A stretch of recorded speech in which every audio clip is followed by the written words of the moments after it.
rebel-controlled areas in the hard-hit northern part of Syria have seen little to no aid. Joining us now to discuss that aspect of this disaster is Charles Lister. He's a senior fellow and director of the Countering Terrorism and Extremism program at the Middle East Institute. Charles, thanks so much for sharing part of your Sunday morning with us. Let's start with Syrian President Bashar al-Assad saying that sanctions are preventing Western resources from entering Syria. Critics in the West say that this isn't about sanctions, so what's really preventing aid from getting in? Yeah, so first off, thank you for having me. You're absolutely right. There is no correlation between sanctions from the United States and our other like-minded partners around the world and the delivery of humanitarian aid. Sanctions are explicitly designed not to have an effect. Even more important than that fact, the United Nations maintains a multi-billion-dollar a year aid program coordinated through the Syrian capital, Damascus, controlled and influenced by the regime. 91% of that is funded by the sanctioning entities, including the United States. So there'd be no aid if it wasn't for the very same countries who are sanctioning the regime for its war crimes. The real obstacles are political. The regime, of course, as distasteful and as evil as it has been, maintains the status as a sovereign government. So within the United Nations, it has a great deal of leverage, and it puts the UN under a good deal of pressure and restrains or constrains its ability to deliver aid across the border. In other words, from foreign neighboring countries like Turkey.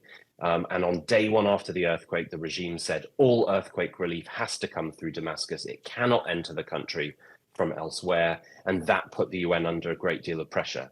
The UN should have done what was right, but it has more or less succumbed to the pressure imposed by the regime. I guess their sense is that aid getting there is the imperative. It's the top priority. And so if it goes through Damascus, it might get to other places like Idlib. Is that likely to happen, though? Well, you'd like to think so, but over the past 12 years, the regime has maintained a consistent siege and starve strategy against all of its opponents across the country.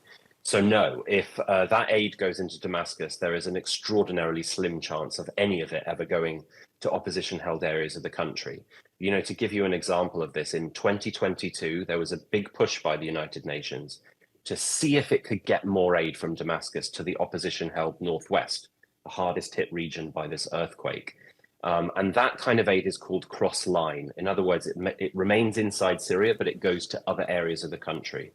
Now, of all of the aid that made its way to northwestern Syria in 2022, 99.6% of it came cross-border from Turkey, and only 0.4% made its way from Damascus. So the regime has an atrocious track record of providing humanitarian assistance or allowing humanitarian assistance into its opponent areas. And so no, there is no reason to put any faith in what the regime has said. This is just the regime's opportunity to turn the conversation into one that essentially paves a path towards its normalization within the international community, and hoping the world just forgets or ignores 12 years of horrendous war crimes.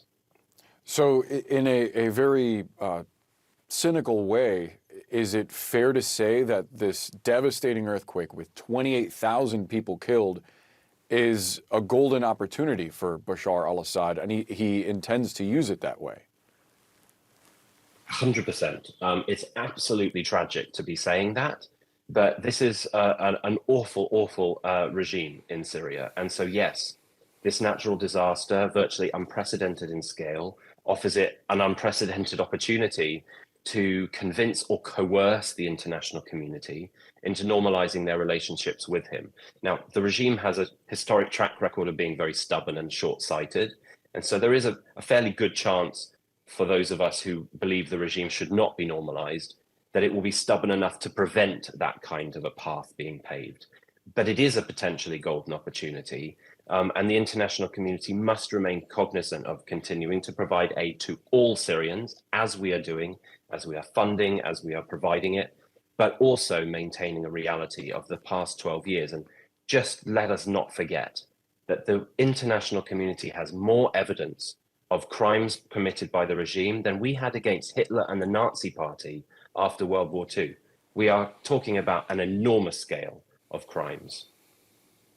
Yeah, important to remember all that has transpired in Syria, even in light of this natural disaster, which, as you put it, is tragically potentially being exploited by Bashar al-Assad. Charles Lister, we have to leave the conversation there. We're so grateful to have you this morning. Thank you. Thank you. Of course. For more information on how you might be able to lend a helping hand to the victims of the earthquake in Turkey and Syria, we've